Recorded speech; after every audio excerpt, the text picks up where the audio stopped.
Hello and welcome to another edition of The Wealthy Walker. My name is Tom. Thanks for checking out this channel today, where I'll be sharing with you my full Trading 212 portfolio update for the month of February. Now, I know for a lot of people February wasn't a great month, especially this last couple of weeks, and the same goes for me too. It was a tough month, but it didn't start out tough. It actually started out really well. So I'll break it all down for you in this next few minutes. I'll talk you through some of the stocks that I've decided to add, some of the stocks that I've decided to get rid of, obviously reasons why, and where I see my portfolio going in this next 6 to 12 months. Of course, if you are new to the channel, don't forget to hit that subscribe button below. Your support would mean the world. And if you're looking forward to more updates like this, then make sure you click it. And finally, as a little disclaimer, do realise that I am not a financial advisor. All the information that I am sharing with you guys today is for my own entertainment. It could provide some insight for you guys, but always do your own research before making any financial decisions. So in the month of February, I actually invested an additional £1,600 into my portfolio. Now, I'm not going to be able to keep that kind of investment up month upon month, and this is where I've learnt one of my harshest lessons in February. Now, my initial strategy when I first got started with my portfolio was to go with a lot of companies that I knew, that I liked, that I trusted, that I was a customer of, and it seemed like a solid plan, I'm not going to lie, but at the same time I always knew that I was going to expand it. My overall goal was to get to 50 stocks invested on Trading 212. But I always knew that I was going to be investing in more real estate, in more energy brands, and that's kind of what's happened really in this last 30 days. Started to read a lot more news, become more educated on all things the financial sector, and I've invested in a few applications as well.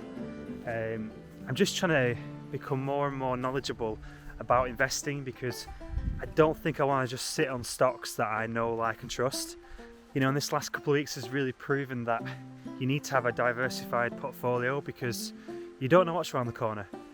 Having all your money in tech might seem great for fast growth, but as soon as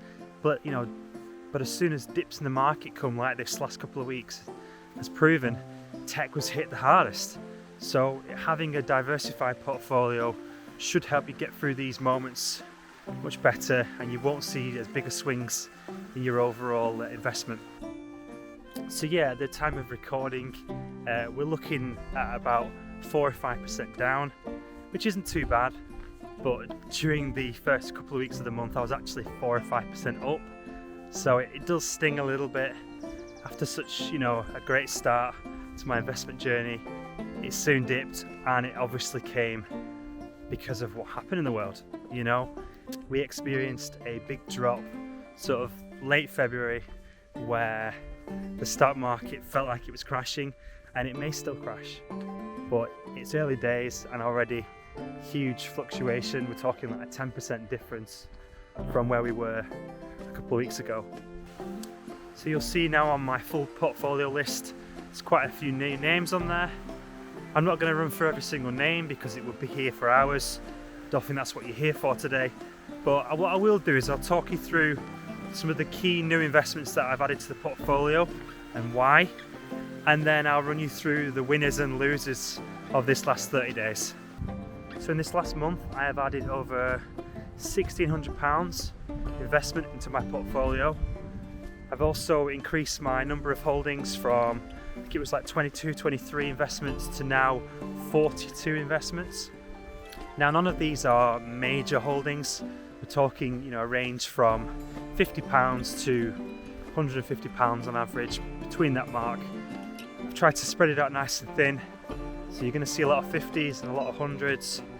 There's not many that are above that, but that's because I'm just starting from the ground up, and I wanted to lay nice even foundations across all my investments. I didn't want to be too heavy on any one investment, just because I'm still relatively new to the market, new to investing, and I wanted to make sure that I had a nice even spread. Okay, so one of the first things I decided to add to my portfolio was a couple of freelance websites. Now I'm a freelancer myself.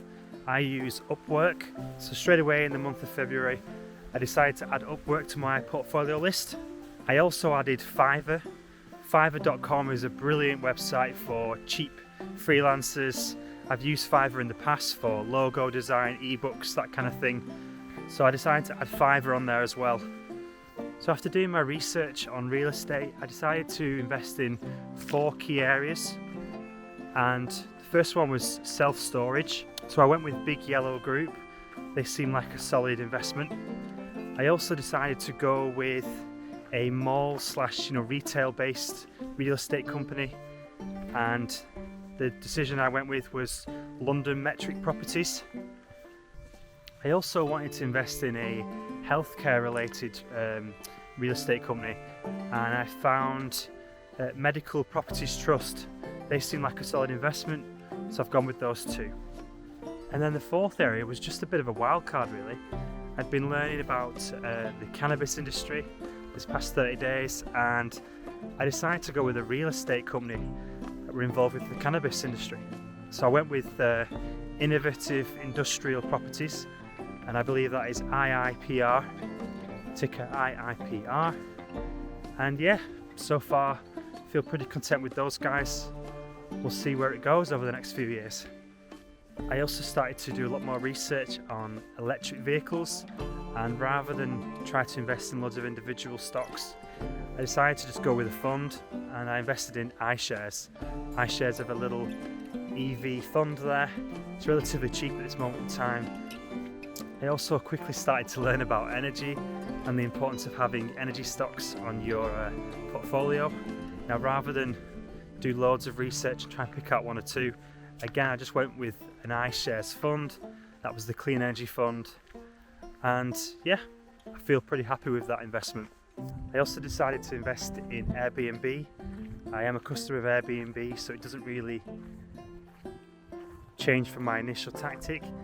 But yeah, I discovered Airbnb on Trading 212 and put a little bit of money into that one as well. Another one on the list was Pinterest. So yeah, I'd seen that Pinterest was growing quite nicely through the month of February and before. So yeah, I chucked a little investment into Pinterest as well. Another area that I wanted to invest in during February was construction, and I did lots of research. I looked at all these different brands, but ultimately I did want to go with Caterpillar.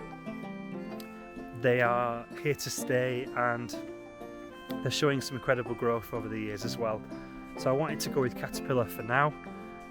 I also went with Teladoc. Teladoc is massive in the US right now. Obviously it's an online healthcare platform where you can basically speak to a doctor one-to-one through virtual calls, that kind of thing. And COVID's certainly increased the demand for this kind of service, and it does seem like one for the future too. I think more and more people will go online for healthcare advice. So yeah, I invested in Teladoc. A couple of other investments worth mentioning was the Churchill Lucid Motors merger, Churchill Capital. I'd heard a little bit about that, and I must admit I fell for the rumours. I got in a bit late. My price was quite high when I invested, and I saw a little spike at one point. It was continuing to increase, which was nice, but as soon as they revealed the merger and how the valuation was way off what it was meant to be, Churchill Capital weren't going to have the full stake in Lucid. Straight away my investment was just halved, the value of my investment was just halved, and so yeah, I'm down a nice little amount with Churchill Capital. Of course, I'm not writing off Churchill Capital. I believe Lucid are looking to release a car model in the summer, and it looks like a really nice, high-end luxury car, so I'll stick around for the ride. A few miscellaneous companies that I decided to invest in included Crocs, who make footwear, Sylvanian Platinum, they mine metals, HelloFresh, they're like an online grocery who deliver fresh food to your door. You will also see Palantir added to the portfolio. This company have been a huge topic online this past few months. They've seen some nice growth.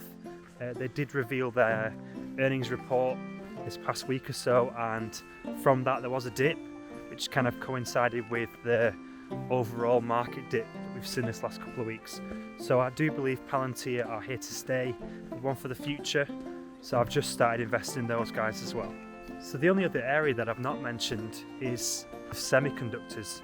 Now, early on in the month of February, I started to learn more and more about these guys. And there's so many semiconductor brands out there. I really did struggle to pick just one or two. So I went with 4. They are Alpha and Omega, Broadcom, Marvel, and Taiwan Semiconductors. And the truth is, I don't know if I want to stop there. I keep discovering more and more semiconductor brands. Now, there has been some news this past week or so to do with microchip shortages, and they involve all the semiconductor companies, so it is a little bit worrying. It could work out well for me in the fact that the value could go up if they're more scarce, if the product's less available. People could be battling for these companies to be their suppliers, so I don't know the future of semiconductors, but this past few years has just shown incredible growth, and that's why I wanted a few of those guys on my portfolio. If any of you guys feel like you can educate me on all things semiconductors, how you see the future of that market playing out, do of course let me know in the comments. I'd really appreciate your insight.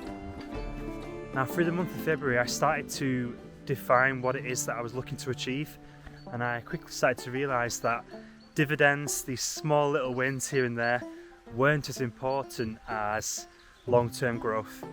So I decided to get rid of a few of the slow burners, a few of the slow growth companies like McDonald's, Coca-Cola, Starbucks. They're not slow growth, but just in terms of what I was looking to achieve in the next 10 years, I feel like those guys were already well established. Now, of course, I am well aware that I could be proven wrong here, and those guys could be extremely innovative, and they may just take their companies to another level.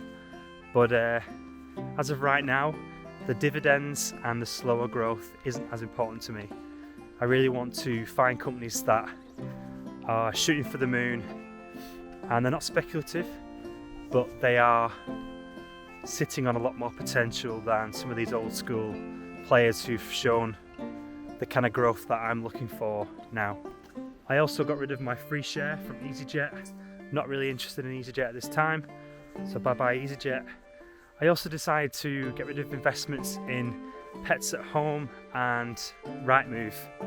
You know, the truth is I am customers of both. I've used both quite a bit in the past, but I don't see them having extreme growth in the next 10 years. Again, can be proven wrong, but Rightmove have been stuck in a rut for a while now, so I felt like it was time to say goodbye to Rightmove and put my money elsewhere. And Pets at Home is just a safe bet. I just felt like my 50 quid could be better served in other areas. Okay, let's talk winners and losers from the month of February. Certainly on the winners list for February, it actually included Upwork and Disney. So I added Upwork early on in the month of February, and it's been a winner ever since. Now, towards the end of February, Upwork did reveal some earnings results, and it's probably something that I'll talk about in another video, but let's put it this way, they outperformed what the analysts thought they were going to earn, and so the share price has started to go up again. So Upwork have been a really good pick from me. Quite happy with those guys. As I've said before, I am a customer of Upwork, and as with Disney, you know, I did get quite high at one point with their share price. They've took a slight hit because of the market dip in general, but yeah, I'm still up with Disney, which is good. I'm not looking to cash out or anything. I'm only going to look to increase my shares with these guys in the next few months. But yeah, pretty happy with Disney's performance through February. Some of the other smaller winners from the month included the likes of Etsy, DraftKings, even Nike. I'm still classed as up for the month, even though we're talking a few pence. Google, of course, as well, and Big Yellow Group, one of my real estate investments. Now, as for the losers, I think it comes as no surprise that Tesla was a big loser for me in February. It started out relatively break even for the month, and then it just started to dip. Another loser was Apple. Now Apple just really underperformed. Apple's certainly in a dip right now. So yeah, put a little bit extra cash into Apple. Unfortunately, one of my new investments was a loser in the month of February, and that was Teladoc. Now, I wasn't expecting this. I was only expecting growth upon growth with Teladoc, but it definitely shot down this last couple of weeks, and it's just one of those things. I do think right now is a great opportunity for people to buy into Teladoc. I don't think their overall share price is going to keep dropping unless there's obviously a market crash. So yeah, it's a good buy now price. If I come up with some extra cash in the next couple of weeks, then I will be investing more in Teladoc. Obviously, can't miss off Churchill Capital when it comes to losers. That one stung bad. So yeah, I'm 5% down overall for the month, February. Not the worst start in the world. I am in this for the long term as well, so I'm expecting much stronger results over the next few years. So a few negative months like this, it's not the end of the world. Now, of course, during the month of February, there was a few issues with trading 2-on-2. In fact, they've stopped taking on new accounts now, and they've been through the trouble with GameStop and all these crazy things that were happening through last month. So I do feel like it would be wise of me to have portfolios across different applications. So in the next few months, I'm looking to join Freetrade and also eToro. And yeah, I might even do a review across the three, compare all three. So yeah, that's my investments in a nutshell. I hope you enjoyed this walk with me today. And don't forget to subscribe so you don't miss out on March's update, where I'm hoping to reveal much better results, much stronger growth. You just never know though, do you, with stocks and shares. Thanks for watching. We'll see you on the next walk.